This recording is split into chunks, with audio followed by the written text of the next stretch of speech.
Welcome to Vote and Voice. Today we are examining political propaganda beyond politics. But not just politics. It's used across governments, movements, parties, media system. It's based on persuasion techniques that can exist in democracies, autocracies, campaigns, corporate communication, activist movements, even public relation firms. So, propaganda, at its core, is strategic communication designed to shape perception, influence emotion, and guide behavior. Sometimes it uses facts selectively, sometimes it can distort it or fabricate the information entirely, but it always has intent. To understand propaganda, we need to learn the techniques behind it. So let's begin with emotional manipulation. So one of the most common techniques is the appeal to fear. So fear is neurologically powerful. Our brain just reacts through danger, like paranoia, like crime or economic collapse, an invasion, a foreign invasion. And yes, it bypasses a slow analysis and activates urgency. So closely related is fear, uncertainty, and doubt, also known as FUD.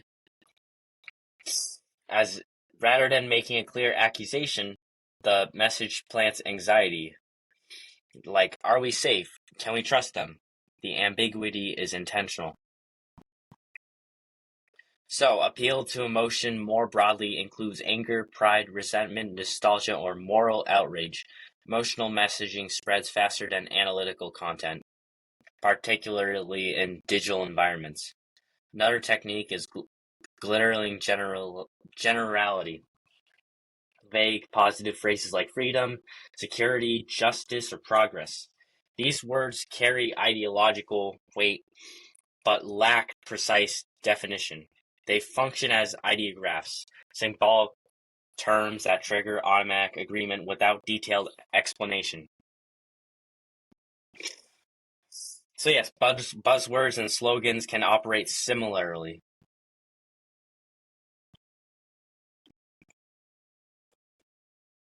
A short phrase repeated consistently becomes identity and reinforcement because repetition matters, such as the big lie, which is very common because it's the belief that people will likely fall victim to a big lie than a small one because people don't know where to begin in the first place with the big lie. So, confidently and consistently until it becomes normalized in public discourse. Now let's talk about attacks on opponents, such as ad hominem, which attacks and targets the person instead of the argument. And demonizing the enemy goes even further, like portraying opponents as corrupt, dangerous, or racist. And these are usually scapegoats, as they blame the complex systemic problems to a specific group. And then we have accusation to a mirror, which is more strategic. It involves accusing opponents of the very actions or intentions that the accuser plans to pursue. So this creates confusion and defensive distraction. And we have atrocity propaganda, which amplifies or fabricates extreme wrongdoing to mobilize anger or justify retaliation. And yes, historically this has been used in wartime environments. Blood libel.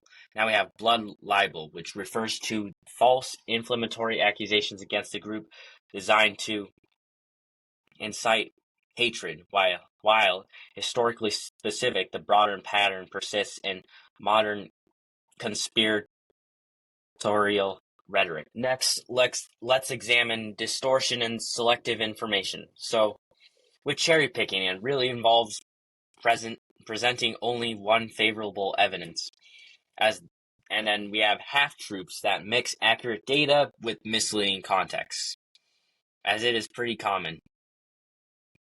And then we have exaggeration that stretches beyond proportion. Minimization downplays failures or harm.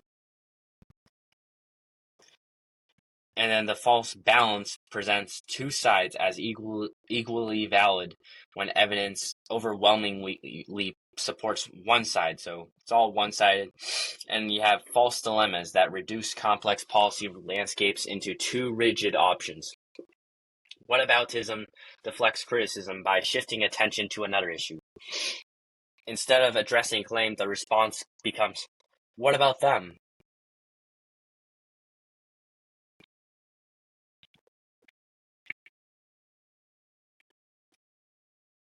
Overcomplication and obscurantism create deliberate confusion, as when issues are made excessively technical or tangled, the audiences disengage.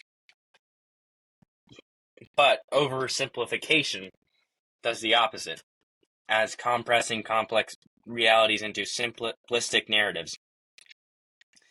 And now we have disinformation, which is intentionally false information, such as, it can be on the fake news that can refer to fabricated content designed to resemble journalism.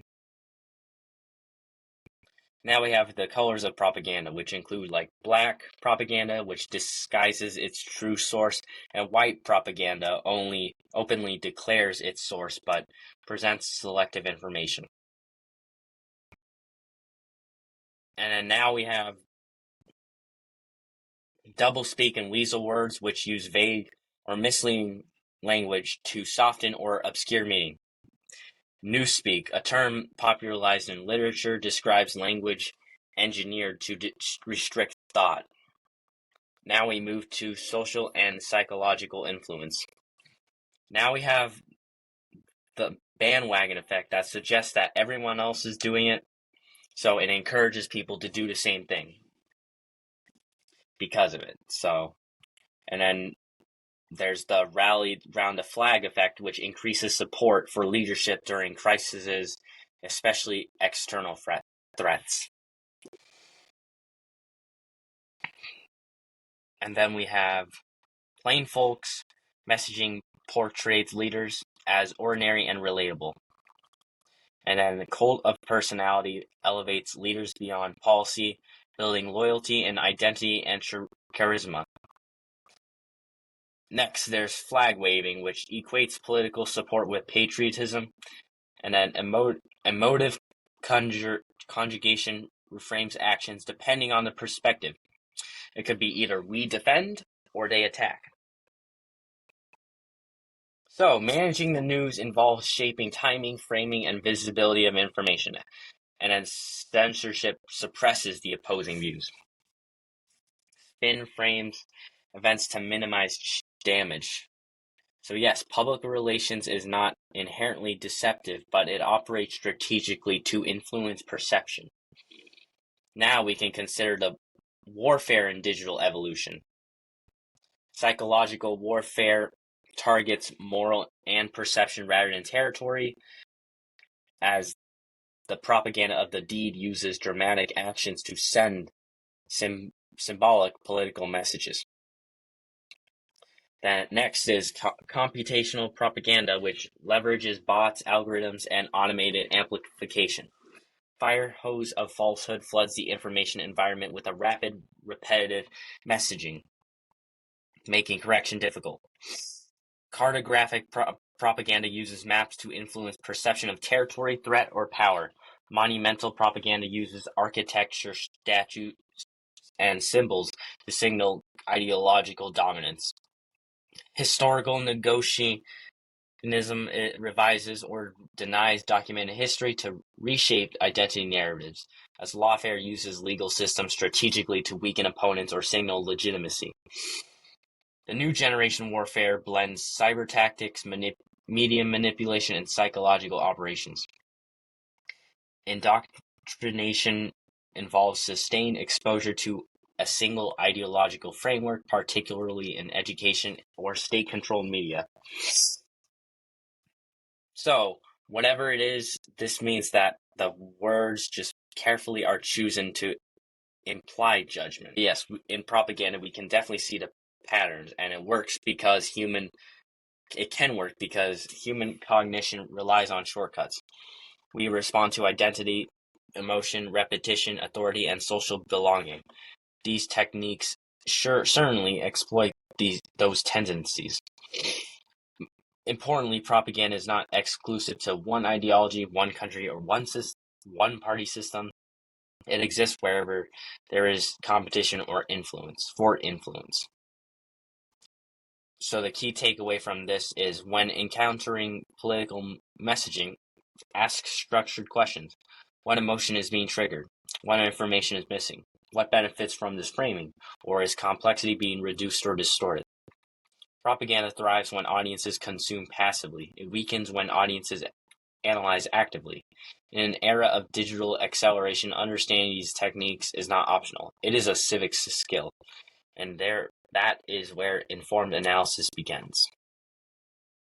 Thank you for watching, and I hope you learned something about all these propaganda techniques. I'll see you next week.